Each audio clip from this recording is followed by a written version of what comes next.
The realm of the Middle East and North Africa, often referred to by its acronym MENA, is commonly known for oil, wealth, and violence.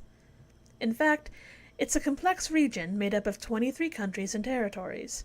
It is a birthplace of civilizations, arts, and the three great monotheistic faiths: Judaism, Christianity, and Islam.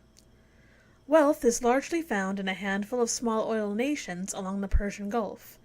The rest of the realm is a poor one, with only Israel managing to reach the rank of more developed country. The core culture of the MENA region was largely rustic, based around what was known as the Middle Eastern Ecological Trilogy. Villages, pastoral nomads, and urbanites formed the trilogy, with the villages serving as the economic hubs that connected the nomads to the city centers. The villages were farming centers that utilized what little water could be consistently found to irrigate their crops. The pastoral nomads raised livestock and moved with the rains to keep the animals fed. They traded animal products and herbal medicines at the village for crops and merchandise from the cities. The cities, in turn, got not only crops from the villages, but taxes and military conscripts in exchange for keeping religious centers, educational centers, and military services. This symbiotic relationship existed peacefully for much of the realm's early history, with the different faiths coexisting without much conflict until more recent centuries. The three great monotheistic faiths are also known as the Abrahamic faiths because all three claim Abraham as their founder. Judaism is largely confined to Israel, while Islam is the dominant religion in the rest of the realm, and Christianity is a small minority. Despite similarities between the three faiths, religious division has become one of the region's most turbulent factors, causing violent unrest throughout the Islamic nations. Beginning with the death of the Prophet Muhammad in 632 CE, the Islamic faith faced a schism that still divides believers today. Shiite Muslims believe that only a leader who shared the blood of Muhammad could be the Prophet's successor, while Sunni Muslims believed that any devout believer of the proper leadership skills was qualified to lead the faith. The discord between these two branches of Islam grew into violence in the past century, with the minority branch facing abuse at the hands of the majority in the Islamic nations. This imbalance has led to the rise first of Al-Qaeda, then of the more extreme ISIS, both terrorist groups with a desire to see the Caliphate, the empire of the Golden Age of Islam, restored to power. While both groups are Sunni-led, Al-Qaeda persecuted the West and aimed to recreate the Caliphate.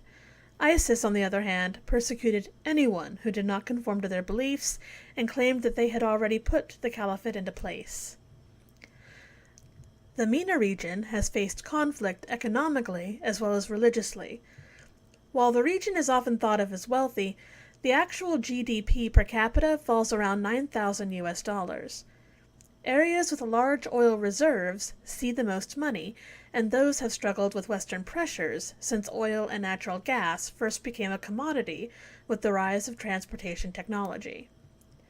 In particular, the United States actively manipulated government processes within the region to keep the availability and cost of oil and gas low. Wresting control of oil reserves from Western influences, the Middle East formed the Organization of Petroleum Exporting Countries, or OPEC, as it is commonly known. The formation of OPEC led to rocketing oil prices still felt by the world economy today and continues to be a source of conflict in the MENA realm. Our keywords are Hawala, a system of transferring money that operates under the table without the use of banking facilities; Caliphate, a form of government run by a central Islamic leader, the Caliph; Islamic State, the new moniker for ISIS now that it is out of governmental power. ISIS, or the Islamic State of Iraq and Syria, is an al-Qaeda splinter group that rose into power after the events of the Arab Spring. At its peak, ISIS had about 56,000 square miles of Iraqi territory, which had about 4.5 million citizens in that area. While ISIS has now been completely removed from governmental power, the faction, now known as the Islamic State, or IS, has begun to take a different route to power. In David Kenner's article, All ISIS Has Left Is Money, Lots of It, dated March 24, 2019, it becomes clear that the Islamic State is far from toothless. Using unofficial money transfer routes, known as Hawala, the Islamic State is doing booming business in the MENA region. Though ISIS has faced military defeat, forcing them to relinquish land, they continue to accrue funds on a grand scale through a variety of means. The military's success against ISIS is still a cause for celebration, but the triumph cuts both ways.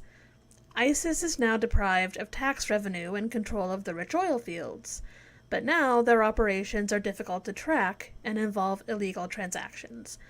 While some of their ventures take the form of investment in legitimate businesses, a large slice of the money comes from activities such as extortion, smuggling, and kidnapping for ransom. While they no longer own oil fields of their own, ISIS threatens the MENA region's choke points. These choke points are vital to the continued economic well-being of the global market, so leaders pay the extortion demands. The Islamic State continues to maintain its position as an economic powerhouse, particularly because they no longer have the costs of maintaining land.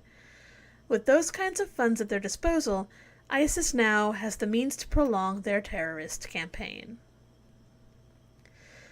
The aftermath of the war against ISIS has resulted in a mafia-style system very much alive in the Islamic nation. The faction kept detailed records of their former citizens. They know everyone and can exploit that knowledge. They have also diversified their income in such a way that there will always be a fallback stream, even if their opponents cut off a vital source. This leads the countries opposing ISIS in a difficult position. While not at all a hopeless cause, the means for countering the Islamic State lie in subtle measures. Sanctions against businesses that have ISIS backing, denying the group access to the international financial system, and cooperation between nations to stem the cash flow. Still, there is no single method of success and no guarantee of victory. Our questions today are 1. Why can this region be described as a culture hearth? What major ideas and cultures originated here? And 2. What is a choke point? Why are they important? And what major role did choke points play in World War II?